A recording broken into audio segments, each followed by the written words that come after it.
8 mars, il est 10 heures.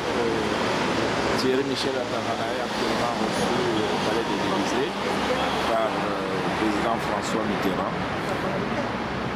Donc nous attendons la sortie. Nous sommes au 55 rue de Faubourg Saint-Honoré à Paris.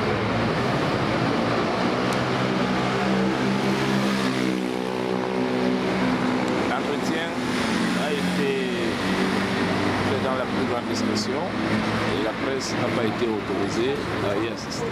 C'est la sortie de M. Thierry Michel Atangana du palais de l'Élysée avec son comité de soutien.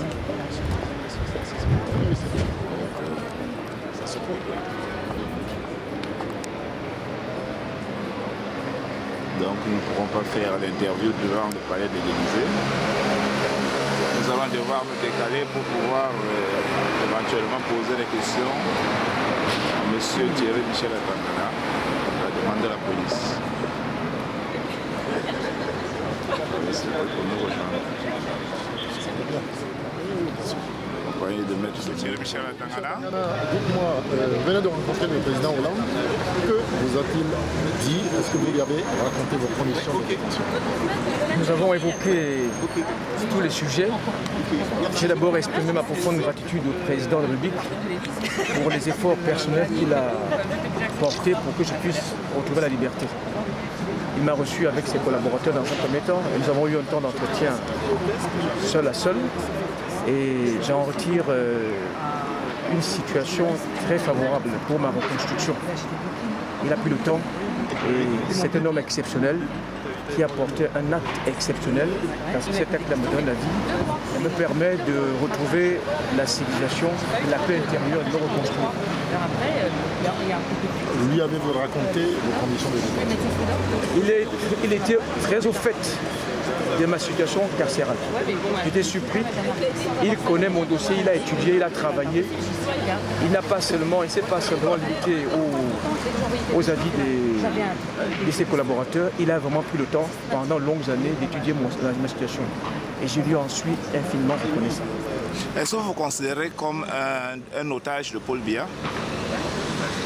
Je me suis refusé à faire des déclarations, je dirais, de ce genre-là depuis ma libération. Je veux œuvrer pour l'avenir, pour consolider le lien France-Cameroun. Et j'ai obtenu du président de la République des garanties d'une reprise bientôt et rapide et renforcée des relations France-Cameroun et France-Afrique. Et je voudrais travailler aussi pour penser aux prisonniers qui sont dans le monde entier. Les situations au Cameroun sont celles-là. Il y en a aussi d'autres en Afrique, à Djibouti, au Congo-Kinshasa, au Congo-Brazzaville, et dans le monde entier où les hommes souffrent. Et cette parole de la France, je pense qu'on peut la porter partout, ainsi au Cameroun. Il faut travailler dans la sérénité et la pacification pour permettre que les hommes et les femmes puissent retrouver la liberté. Et j'ajoute, en ce qui concerne Lydie Neyou, j'ai pu porter ce message au président de la République pour demander son implication aussi pour permettre que Lydie retrouve la liberté. Et aussi pour les autres prisonniers dans le monde entier. Il en a été très sensible et je pense que des actes seront posés dans les jours qui viennent. Je voudrais vous savoir quelle est la nature exacte de votre relation. Avez-vous des liens de famille avec le docteur Titus Sezoa? Nous n'avons aucun lien, ni de famille, ni de proximité. Oui. Ce sont des rumeurs qui ont été tissées pendant longues années. Et au tribunal, il a bien spécifié la nature de notre relation. Il a bien dit que nos relations étaient des relations de collaboration, puisqu'il était secrétaire général de la présidence de la République, et non pas de subordination. Donc ça veut dire qu'il n'y a aucun lien de famille particulier. D'accord. Mais il a déclaré, lui, à Yaoundé, en conférence de presse, que vous étiez pour lui un fils, bon, ce qui est normal pour tout Africain, mais il a aussi précisé que vous étiez son directeur de campagne. Est-ce que c'est vrai? Je ne ferai pas de commentaires sur les commentaires. Je viens de vous répondre clairement sur le lien de ma relation avec lui et je ne m'opposerai pas à la vie de quelqu'un d'autre. Ma position est celle-ci, c'était des liens de collaboration puisqu'il était secrétaire général président public au moment où j'étais président du comité de pilotage, et moi j'étais le collaborateur uniquement. D'accord, mais concernant votre séjour au Cameroun avant 1997, est-ce que vous étiez détenteur d'un titre de séjour? Je suis arrivé au Cameroun en 1994-92. Premier séjour, j'y étais avec des visas et j'ai obtenu une carte de séjour. En quelle année? En 1994. D'accord. Qui était une carte de séjour parfaitement régulière, dont il n'y a jamais eu de conflit entre cette affaire de nationalité. Les choses étaient parfaitement claires. Et j'y étais pour un travail en collaboration avec les grandes industries financières européennes et américaines. Qui vous a recruté à la tête du Copissure? Recruter, c'est un accord de partenariat entre les entreprises privées et l'État. Mais ce partenariat a été fait avant que le professeur Edouard ne soit secrétaire général de la présidence publique. D'accord. Vous voulez Merci. avoir des Merci, infos monsieur. sur M. Lecomte, qui était le sénateur qui s'est impliqué dans la libération J'arrive. Vous êtes impliqué donc dans cette rencontre. Concrètement, question que je vous pose, pourquoi cette implication? Écoutez, d'abord, Michel était un compatriote qui était détenu de manière tout à fait arbitraire. Les documents de l'ONU d'ailleurs l'établissaient au Cameroun, donc c'est normal qu'en tant que sénateur des Français de l'étranger, je m'implique. Et donc je suis content de voir que grâce à la mobilisation de tous, à l'engagement de François Hollande sur ce cas, il a pu bénéficier d'une grâce qui en fait aujourd'hui un homme libre qui retrouve sa famille après 17 ans de détention.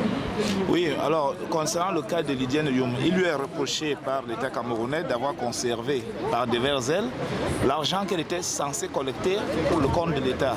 Est-ce que ce n'est pas trop facile de confisquer l'argent qu'on est chargé de collecter en attendant éventuellement une incarcération pour profiter de l'argent qu'on a presque arraché? La question d'abord pour moi, c'est de constater que elle est détenue depuis 4 ans en dehors de toute procédure correcte, puisque c'est 4 ans de détention sans jugement. Le jugement, il n'a commencé qu'en fin d'année dernière. Et que sur le fond, ce qu'on lui reproche, ce sont des affaires civiles qui ne devraient pas conduire à une détention dans des conditions absolument abjectes qu'elle doit supporter depuis 4 ans, alors que ce qu'on lui reproche ne doit pas être pris en compte dans le cas humanitaire qu'elle représente.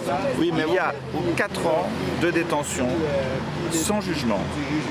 Oui, vous parlez d'une affaire civile, mais il s'agit d'un crime économique aux yeux de l'État camerounais. Le premier crime, c'est le respect des procédures de justice, qui ne sont pas, en l'occurrence, respectées dans la mesure où elle est détenue pendant 4 ans sans jugement. D'accord. Merci. Dominique Sauton, voilà. Pour la libération de M. Atangana. Et pourquoi SOS Racisme s'est engagé?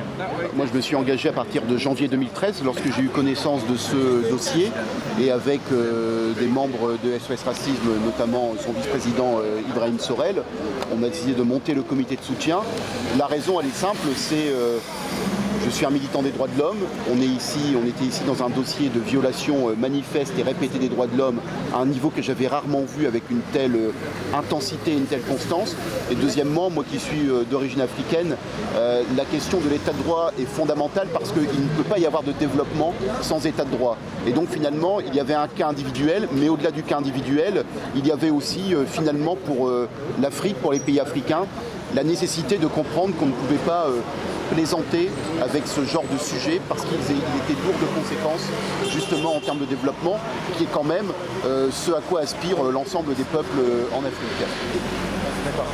Et c'est pour vous, le président François Hollande s'est vraiment directement impliqué quotidiennement à votre libération et c'est pour ça qu'il vous a reçu, parce que pourquoi il vous a reçu en fait? Le chef d'État doit recevoir, à mon avis, tous les Français qui ont connu d'abord une épreuve aussi lourde que la mienne. C'est son rôle, le rassemblement de toutes les forces vives de la nation. Et en plus, sur ce cas particulier, il a vraiment porté une action qui ne m'a pas bénéficié, dont je n'ai pas bénéficié pendant combien d'années? 12 années. J'ai été oublié pendant 12 années par tous les services français. François Hollande a repris ce dossier-là et a pu établir un dialogue constant et fécond entre les deux présidents, c'est-à-dire lui-même et le président Paul Biya. Et cela est à saluer. Juste un mot sur votre implication dans ces deux dossiers. Vous êtes impliqué pour le Tangana et aujourd'hui vous êtes en train de vous impliquer pour Mon implication dans le dossier de Michel Atangana et aujourd'hui de l'INEUM vient du fait que j'ai été, lorsque j'étais président de SOS Racisme, un militant des droits de l'homme et qu'on est là face à des violations manifestes et répétées des droits de l'homme et donc il faut savoir mettre son énergie au service des combats nobles. Le deuxième élément, c'est que l'Afrique a besoin d'un état de droit dans les différents pays africains qui soit en état de fonctionnement, sinon il ne peut pas y avoir de développement. Et donc je pense que, aussi bien pour des raisons individuelles que pour des raisons qui concernent toute une série de pays, une zone géographique entière qui aspire à se développer, s'impliquer dans ces dossiers était important. Et je pense que la résolution du cas de Michel Atangana, à savoir sa libération, je pense va faire des progrès extrêmement forts au Cameroun. Je pense qu'il y a aussi une prise de conscience de la part d'une partie du régime qu'il y avait la nécessité de se mettre à niveau sur ces sujets et de faire preuve d'une rigueur, d'une rigueur en matière de préservation des droits de l'homme. Oui. Oui, bonjour maître Dominique Tricot. Oui, est-ce que vous croyez que la peur de rater des vacances de ski à Courchevel a motivé les membres du gouvernement camerounais à lâcher prise sur le cas de Thierry Michel Atangana? Je suis forcé de dire que la libération de Michel Atangana n'a pas interrompu les poursuites pénales contre ceux qui sont coupables de sa détention arbitraire. Peut-être comme dans certains procès que tout cela va se régler par des négociations et une transaction, mais en l'état, un délit pénal, voire un crime a été commis et la justice française en est saisie. Et d'ailleurs, je vous informe, vous serez les premiers à le savoir, qu'un service de police vient d'être saisi par le procureur de Paris et que l'enquête va faire de très grands pas. Au-delà de tout ça, ce que j'ai trouvé important dans ce que nous a dit le président de la République ce matin, c'est que la décision de l'ONU a été essentielle. Parce que même si personne ne croyait à l'indépendance des décisions judiciaires qui ont été rendues dans l'affaire de Michel Atangana, aussi longtemps qu'il existait une apparence de légalité, les choses étaient très difficiles pour le gouvernement français qui se faisait opposer l'indépendance de la justice.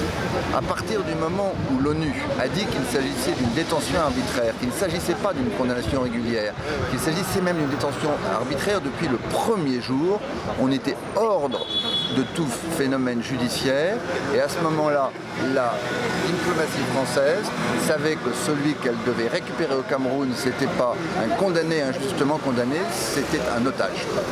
D'accord, merci.